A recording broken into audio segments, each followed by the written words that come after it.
Hello, Yakri here with another artifact video. Uh, Once more, I'm on a website. I feel like this is starting to become a recurring theme with me, but I want to talk about statistics, right? In particular, stat tracking for cards. And this actually kind of overlaps between artifact and Dota. I should bring up Dota buff. Dota buff. Fuck, I don't actually have it in my recent search history, really.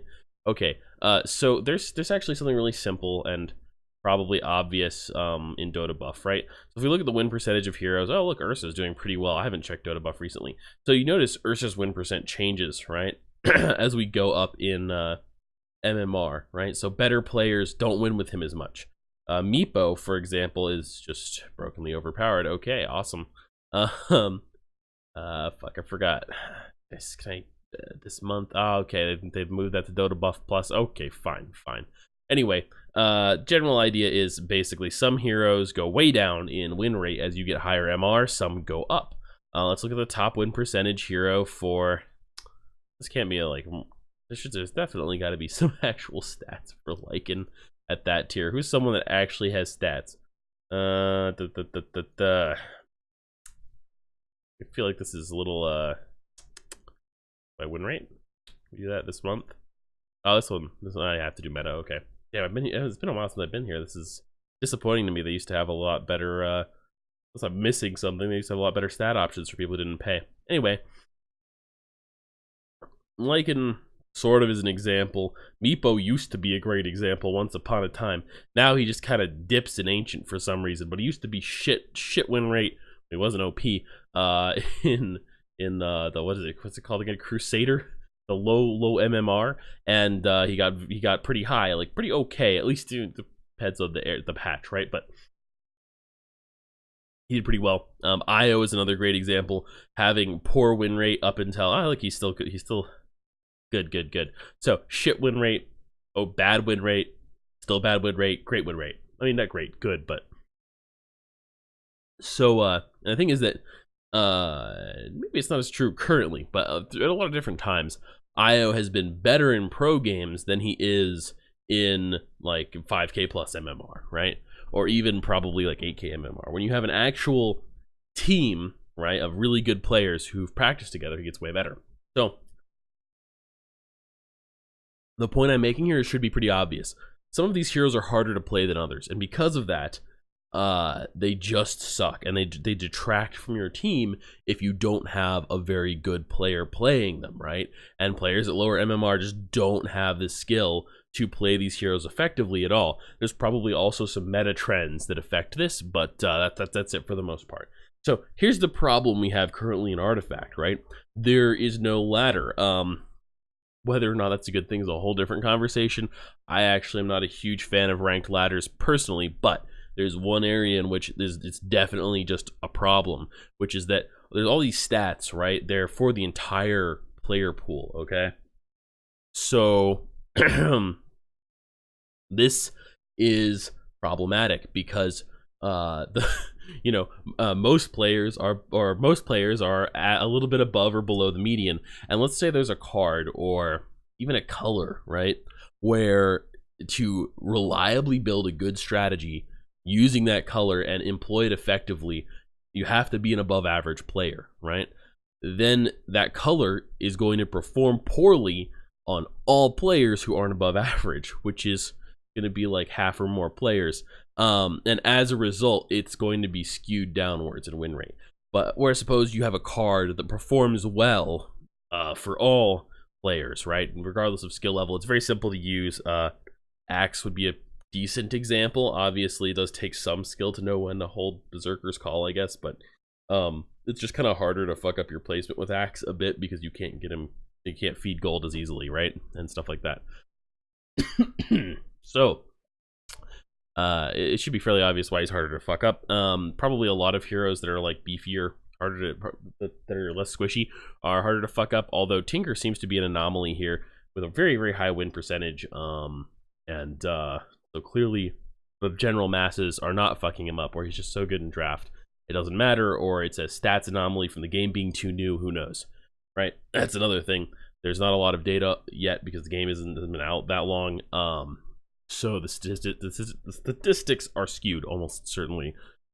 Which direction they're skewed in, I don't know, but they probably are. So what's the point I'm trying to make here? So I've seen a lot of people using the stats from Artifact Buff as like, all right, this card is stronger than this card for sure. Now, the thing is that in many cases, that might not be true.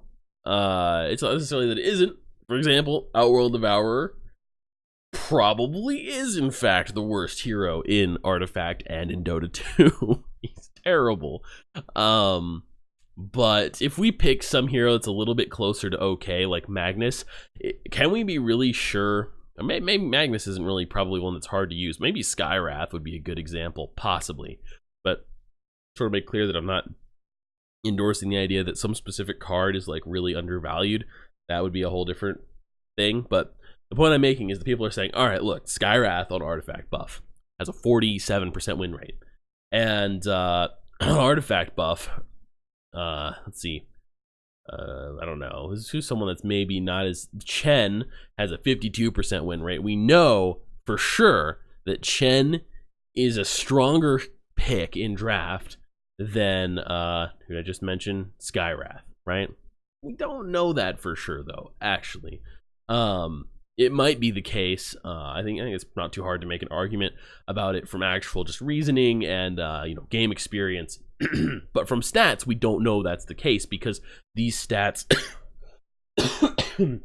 are very. I feel like I'm sure there's an official word for it that I'm forgetting. But they're very muddied, basically, right? You have players from a lot of different skill levels playing these cards and being factored into these stats instead of being able to segregate and say like, okay, if you're very good at the game, then what's the win rate of these cards, right? In that situation, if you know what you're doing, what is the win rate of these cards? Maybe maybe some of these really high win rate cards that could be trap picks, and maybe good players don't have a very hard time countering them, but bad players do. And so there's a high win rate in lower levels of skill and a lower win rate that's maybe below 50% at a higher level of skill. And the thing is, we just don't know. We have no idea if that is the case. And we don't really have any way of picking that out. And so these stats are mostly worthless, right? At least compared to like his Life Coach posted to some pro player. Life Coach would be a good example. If there's a pro player who's posted a draft tier list and anything in there in any way conflicts with the stats, I would always go with whatever they had to say, their opinion. They could be wrong, of course, still. I'm sure there are some different pro players that have differing opinions on the relative power levels of cards. But if they say the card is, card A is stronger than card B, and the stats say that card B is stronger and not card A, I would probably go with them because we can't trust the stats. And like I mentioned before, right? So in Dota Buff, which has a much better ways to segregate out or separate out these win statistics, right? So we can say like, look, some of these heroes, they get much higher win percent when you're very good at them. It's clear that there is an element of utilizing them that unskilled players just can't handle, right? We can say that in Dota Buff, and that helps us figure out how strong things really are if you utilize them effectively. But in Artifact, in Dota Buff, and this is somewhat the case in Artifact as well, I suppose, but even in Dota Buff, there are cards, mixing and matching. In Dota Buff, not Dota Buff, not the website, the game, in Dota 2, there are heroes who have a bad win rate that do well in pro games. And in the same way, there might be some cards that aren't very strong, but are going to be situationally a good choice for you in draft or to put in your constructed deck for the meta or whatnot, right? And that is something that's a nuance that is not really going to show up in stat tracking at all. And I've seen a lot of people overlooking both of these things. The fact that you can't 100% trust stats, like you take it with a grain of salt. Like obviously that Tinker has a 61% win rate. That's ridiculously high for a single card, especially in a card game. Actually, that would be crazy for a hero in Dota. In a card game where it's one, I guess it's 4 cards, right? It's the hero. Heroes have a bigger impact, but even so, you have a 40 card deck, you have 9 item cards, you have 5 heroes, and this one card is dictating a 61% win rate. That sounds crazy high, and but even then, you have to put a grain of salt in it. It could just be a statistical anomaly, right? It's not a card that's picked very often. It's not a card that's drawn very often. It could be that, you know, for whatever reason, there's kind of a blip in success of Tinker. And maybe it's even something like when everyone gets better at the game over time, Tinker becomes less good. And suddenly that'll drop, just seemingly for no reason. Because there's lots of problems with like the player base just overall not being very skilled yet, right? The average skill level of players compared to some imaginary absolute maximum is not very high. And people aren't very experienced with dealing with some niche cards. Like they don't have to face them very often. They aren't used to beating them yet. And we don't have like a meta. There'll be meta even in draft, right? I'm looking at draft right now, incidentally, if you didn't notice. There'll be meta even in draft, right? Because of all kinds of things, like even something like a really popular personality who maybe isn't necessarily correct, right? Saying, like, creating a tier list and saying, like, look, this is what's good, this is what's bad. You should always pick this color over that color. And now suddenly the color that they've said you should always pick becomes more popular and creates a meta, which can also potentially create successful counter meta strats. So yeah, that's like a whole other thing. All right, so what's the TLDR? What is my point to like recap? My point to recap is you can't fully trust statistics on sites like this because there's more going on. You can take them as kind of like a general suggestion type thing is a good idea. Like, oh, this thing has a very high win rate. Why might that be? Well, if you like look at it like Drow Ranger, obviously probably the best hero in green. I mean, her Gust is incredibly powerful. It's strong in draft. It's strong and constructed.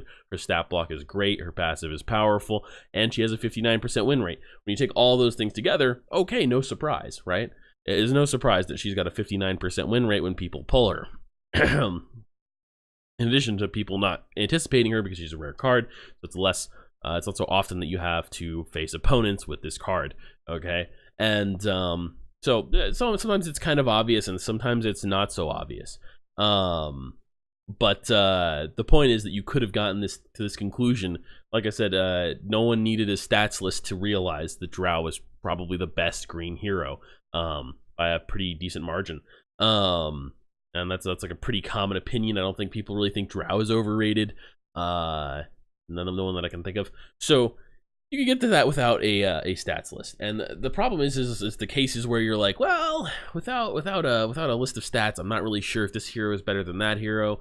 And then on the stats, one is higher, but are they really better? It's hard to say, especially if they have some sort of a little bit more difficult to use mechanic. Probably good examples would be like Kana.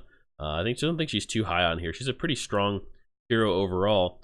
And maybe she is a bit weak in draft, right? But her passive is inherently hard to use correctly. And if you don't use a lot, especially a lot of these blue heroes, probably could say the same thing of some squishier characters like Prelix as well, right? Because if you just kind of have to position her in bad lanes without ways to avoid death, you're just gonna feed gold with that hero. And then you've got, like OD, who's just, shit, and you don't really need a stats list to tell you he's shit. And there's not going to be any surprise here because he's just super low stat block, not that good passive, not very good signature card. Okay, anyway, point is, take statistics with a grain of salt. I would trust the opinion of an experienced player over a stats site. I mean, it kind of goes for Dota too, honestly, as well, right? And then with a little bit of an asterisk in that there's somewhat of a pub stomp versus like serious game meta, where in Dota, if you're playing with a team in that game, so of course at higher tiers you can count on your teammates to actually participate in some teamwork because you just can't win otherwise. And in lower tiers, you can't count on your teammates for teamwork, and you need to play differently and pick differently in accordance with that if you want to improve your own win rate. There might be a similar sort of situation in Artifact. If so, I don't know what it might be, except that probably just picking heroes with large stats is probably pretty good if you expect to play against bad players. But I don't know if the draft matchmaker is strict enough to count on that if you yourself are bad. So Yeah, okay. I think I've run this on long enough. You can't trust stats, or you could, but only if we could really more accurately isolate for what we're actually trying to find out. Because in theory, what we're trying to find out is how good are these cards, right? How much does picking Lich actually help you in draft, right? Compared to picking other cards, how much does picking like Bristleback versus Chen affect your odds of being successful in a draft type thing? What is their relative power level in this context, with the context of all the cards that you get to pick alongside them based on their color? And you can't really get a great answer to that. Although obviously for some things, if you ask if you're gonna pick, should you pick OD or Drow Ranger, this does give you the correct answer. So anyway, take what you will out of that. Thank you all for watching. Yakri out.